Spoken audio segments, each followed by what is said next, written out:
Stick's right here. What's my wife's name? Peaceboro. Hail Satan. Fuck yeah. Isn't that sick? Alright guys, today is the day. We're gonna try and fire up the version 6 STI to get it inside, to actually begin to assess it, because we have yet to do that. And there she is in all her glory. So we got our booster pack here. We're gonna fire it up, see how it goes.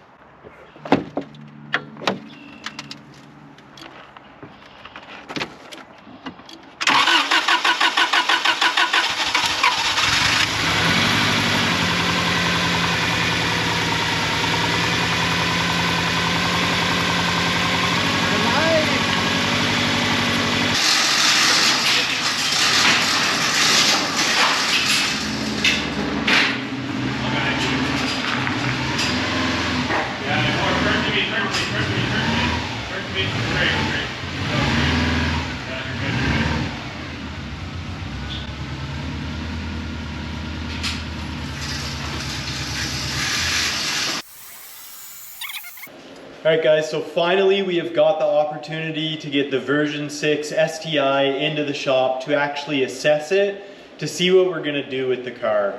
To start off, we have selected a name for this, as we do for our projects, and because of the white color and the moss, I thought naturally the best name for the car was methahetamine. So we'll start out by going around the car, kind of show you guys what we're working with, then we'll put it up and go under the underside. As you saw there in the start of the video, the engine actually runs beautifully. Like, this is a really, really nice running engine. So this, being a version 6 STI, comes with some really cool, unique, and very desirable features. First one here is the aluminum hood. So this is a completely aluminum hood. One little mod it does have is a Zero Sports intercooler shroud. Then we have the factory STI strut bar there. These are really cool, very sought after. It doesn't look amazingly good, but this car has sat for probably 5-6 years. Then our motor here is all bone stock. And then you can see we've got a bit of the rust bug going on up here on our radiator shroud. Another really cool feature here we don't see on the domestics is a power steering cooler. So that runs in down there. As you can see there, our AvoPow booster pack was actually able to start this car, drive it in, keep it running without a battery at all. So that is pretty impressive. Here we have something I don't recognize. It says Blitz and SBC. It has a vacuum line going into it. I feel like it is maybe some sort of boost controller. I'm not totally sure. Back on the hood here, we actually have these really cool vents. I don't know where these would have come from or who would have made them. They are actually very nice. They're very pronounced on the hood, so I'm not sure if this is something for everybody, but really cool little piece, nice little nostalgia factor there. Another cool piece that makes the version 6 unique to the version 5 and previous is this front lip here. When we got the car, it was already missing the grille. The owner had taken it as a little keepsake for the car. Continuing to work our way around the car, we have a cool STI badge here. Something unique, again, about the version 6s is the aero kit. So it has these front little splats, if you want to call them that. They all came with 4-pot front brakes on the STIs, and then these classic gold wheels. Then in classic Subaru form, rust. See how the shock tower feels up in here. Actually feels quite solid, so that is good, I guess. Another unique version 6 item is the rear spats or aero guards, along with the rear bumper lip there. Another very coveted piece on the version 6 is the spoiler. So what sets this apart from the version 5 and down is the flick on the top of the spoiler. Very sought after spoiler, super cool. The guy actually originally wanted to keep the spoiler, but we couldn't get the trunk open, so it remained on the car, which is a nice bonus. Then our beautiful STI badge. They really haven't changed the badge among the years. This is pretty cool, really wild with all the moss around it. Like this car, no lie, was sitting for half a decade outside. It is very, very mossy. Another unique feature here compared to our domestics, where we have them on the A-pillar, they have them on the rear quarter panel, and it's actually a power antenna, which is really rad, something we don't see here. Then again, another unique JDM feature is the rear window wiper. All right, moving to the underside of the car here. Already, it is not looking good. I'm really fearing for methahedamine's future. So we have our rad support is really not looking good. It's opened right up with rust there. Then into our suspension components here, they are very, very scaly with rust. You can see there the STI pink or red suspension. Also the aluminum front control arms there. I like how when they put these shocks in, they just cut the old line, like just left it and just put it in. It's pretty custom.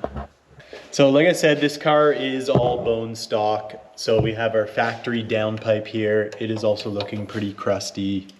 So yeah, you can see here our transmission brace is super scaly as well. Solid, but scaly from sitting. This is the 444 transmission with the LSD rear end. So it is a pretty sought after transmission. Really fun if you like the get up and go of the 444. Then our floor is looking pretty good. Our inner rockers are looking really good.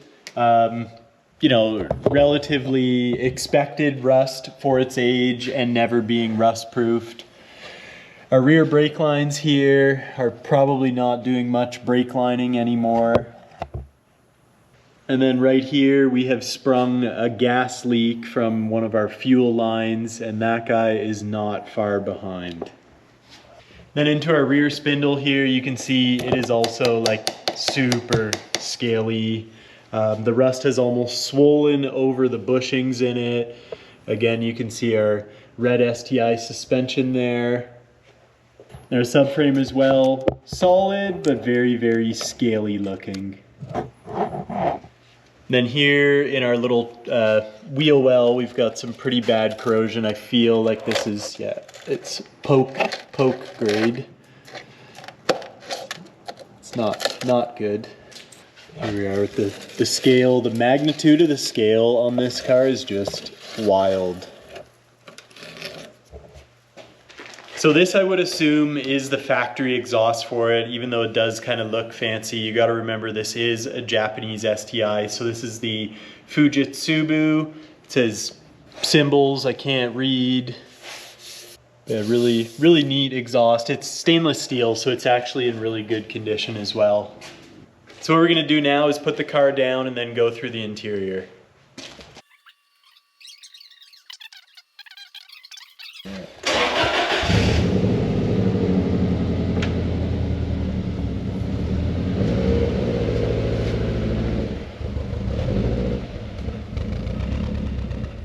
So here we are inside of the car. It's doing some door locking activity.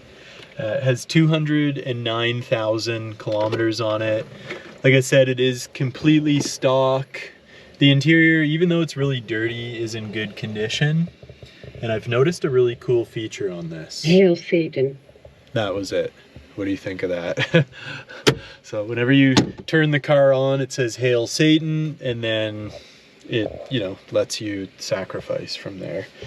It's got something here. I think that's a boombox controller. It's got another little thing here. I'm not sure what that is.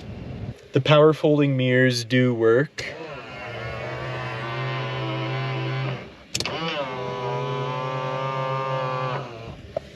windows work. Yeah, all the windows work. The power locks do work. It's got a really cool steering wheel, the Momo with the stainless trim around it. Not sure what's going on there, that's trippy. And then the red stitching on the wheel as well is pretty unique. This used to be a red stitch shift knob, but it's kind of worn out.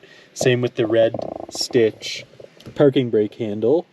Then we have our adjustable headlights and an improvised intercooler spray button, unless that's how it's supposed to be, but I'm not sure. Maybe it is. Underneath the steering wheel there, we did find a turbo timer. Then these STI pedals, also very sought after as well. And then these little stickers I thought were pretty cool. This says Tune Chip.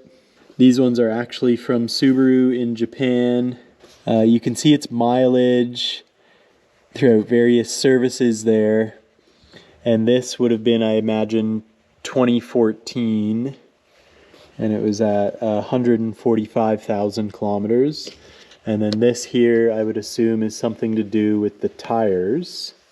Then our version 6 seats, they're in relatively good condition, little dirty, but no burns or rips. Then into the rear of the car, pretty straightforward, simple and clean. And then the trunk holds a mystery, as we have never been in the trunk as of yet.